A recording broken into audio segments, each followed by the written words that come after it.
Well, what a ball game. Proud of our guys. They fought, they're resilient. Um, Man, it's what a college football game. We got to find a way to close it out. You know, the few things that stand out right out of the gate for me is the things that we did well. I thought we played really well on third down. Third down defense was really good. We did not get enough turnovers. We lost the turnover margin. That was a key to the victory. I think we were -2 there on both sides because that's a team stat. You know, we didn't finish in the red zone a couple times. Special teams, there was big plays for us and there's big plays against us, so it's probably a wash, all of those things. And in a game that goes obviously to overtime and the end of the game, any of those can stand out. Recover an onside kick. Don't give up a blocked punt for a touchdown. Just a stop. You know, they're late, but, man, our guys, the sidelines was into it. Our players were into it. Great college football game. Unfortunately, we didn't win, and there's no moral victory at all in that for us. Now what we need to do is use that to springboard us in the next couple weeks going on the road. But I'm proud of our guys, and I'm proud to be their coach, and we got to keep digging in and dig deeper and find a way to close it out. So with that, let's go ahead and open it up. Don, you want to start us off?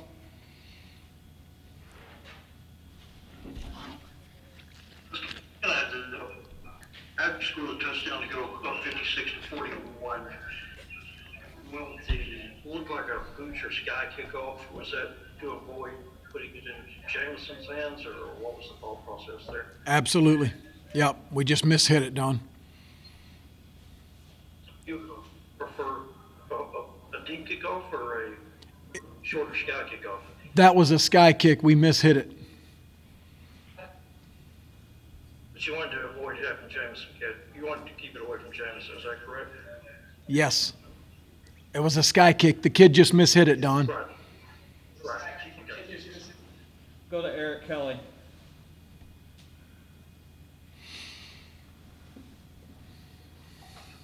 Coach, obviously you probably want to keep, the actual words private, but general message to your team after a game like that. I just kind of gave it to you, Eric. How proud I was. We got to close it out. We did not. Did a lot of stuff really, really good, and we've got to use it to help propel us, into next week. Validate some of the things that we're doing, but we've got to use it to, kind of as an inspiration a little bit and a springboard to into next week. Go to Jarrett Johnson.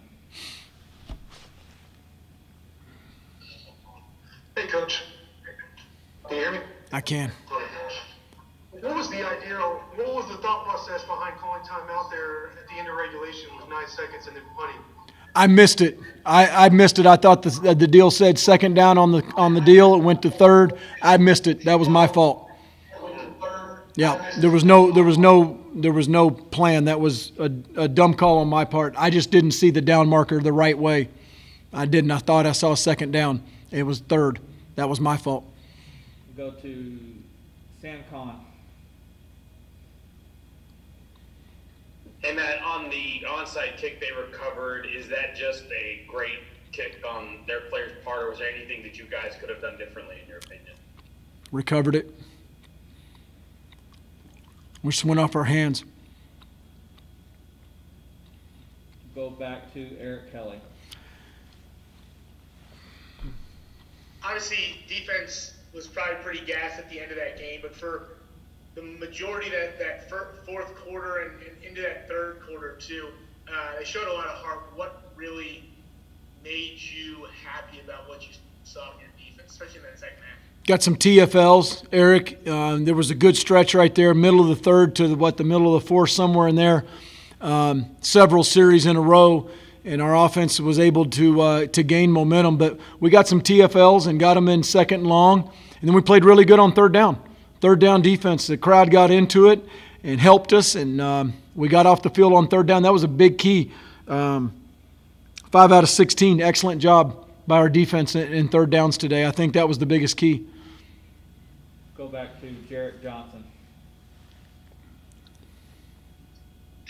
Hey, Coach, I asked you after the last game why the secondary allowed so many guys to just run wide open. Big improvement this game. I know the end result wasn't what you wanted, but how were y'all able to have such big improvement from the opener to this game against Texas? I think our guys, there are a few things that we did better. Jared, I do believe there's more room to grow. We've got to play better. Consistently, I would say better. There's times we still don't challenge the receivers like we need to in certain areas of the field. Again, Alex Hogan, I think, played well. It was good to have Fry back and Jamarcus Ingram back. Those two guys. I think moving Seth Collins to safety will help. Still doesn't have enough time back there for in reps and everything, but I thought he came in and played well. I was happy with him for what I saw before I watched it on tape. But there's room to still improve. But definitely, I think some improvement was made and it was noticeable a little bit. Go to Ryan King.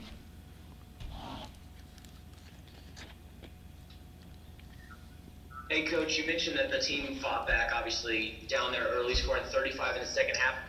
What is the skill that it takes to finish off those games? When it's one thing to battle back when you guys take that lead. What does it take for a team to finish that off whenever you have a lead and get the win? Well, the two things I can come to mind, we got to get a stop. We got to get a stop and we got to recover an onside kick. Go to Carlos Silva. Coach, I know everyone's going to be talking about the second half, but I guess what can you kind of look at for Allen in terms of his learning lessons in that first half where you call the onside kick, you get the interception, and then you were able to obviously get the block punt and then got another turnover there that kind of gave the ball back to him. Obviously, two big momentum shifts there. Carlos, can you say the question again? I think I missed the question.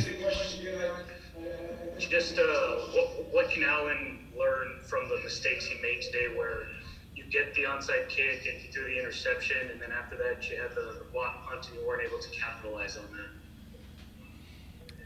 Well, if you're just asking about Allen, it was the interception was, the throw to TJ off just a little bit, make a better throw. We're not going to overcoach that. That's exactly what happened. I'm not going to make anything up right here in the post-game news conference. Go back to Don. Matt, following up on Seth Collins for a moment, how long has he worked at safety? When did you move him there? 2 weeks.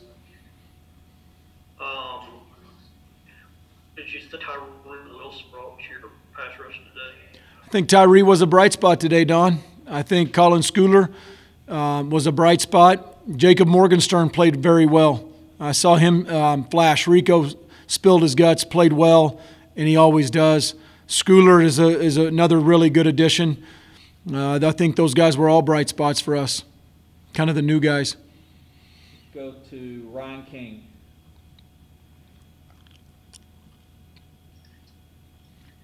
Coach, in your opinion, what was working for Texas' offense there to get 2 quick touchdowns at the end of the game and then in overtime? What started clicking for them?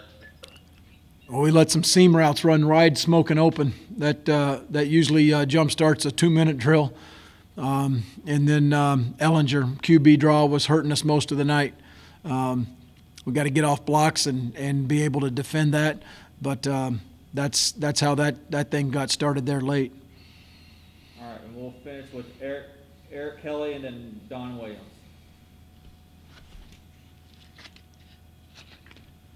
Coach, in terms of your wide receivers, Keyshawn and Eric both had good games last week, continued that. It seemed like they had a lot of advantages, especially with their size and their physicality. How happy were you with their performance as a position? Yeah, they played well. I thought Rigdon had some big catches, especially that last series on a couple of deep out routes. Jalen Polk continues to play older than he is. He doesn't look like a freshman. I think our young receivers, you saw Miles Price get in there today. Miles showed up. The moment was not too big for Miles, but Keyshawn, Eric, TJ, they've been very consistent, and I've been very pleased with them. go back to Don to finish. It seems like you had, I don't know if you want to say anything about this, kind of a touchy subject, but it seemed like you had some issues a couple times where you were talking quite a bit to the head linesman and then conferencing with 2 or 3 officials on calls. Is there anything you want to say about that? Can't say about that? Nah, we're just having discussions on how we all hate these masks. I just leave it at that. I'll get in trouble from the league. All right. No, we're good. The special teams breakdowns for both teams, do you think, is that indicative of the disruptions that teams have had in August and September, do you think? I mean, the special teams what? The special teams breakdowns, I mean, block punts, muff punts, all those things on both sides. Do you think that is because of, is that partly attributable to all the disruptions that teams have had in practice and availability of personnel over the last 6 weeks? Yeah, that's a good, really good question. You're going to have to ask Tom that for him. I can't speak on I don't know what their disruptions, if they had any. You'd have to ask him. But for us, the block punt, I think, is a great job by Mark Tomerdahl in scheming that up. And Morgan Stern did a really good job. There were several guys that did a good job. He got his hand on it. The inability, or the fact that we got one blocked, I'm not going to put that on, any disruptions in the month of August. That would be an excuse, even before I see the tape to see exactly what went wrong. I don't think we had a missed block. It was either the operation or our splits were too tight, one or the other.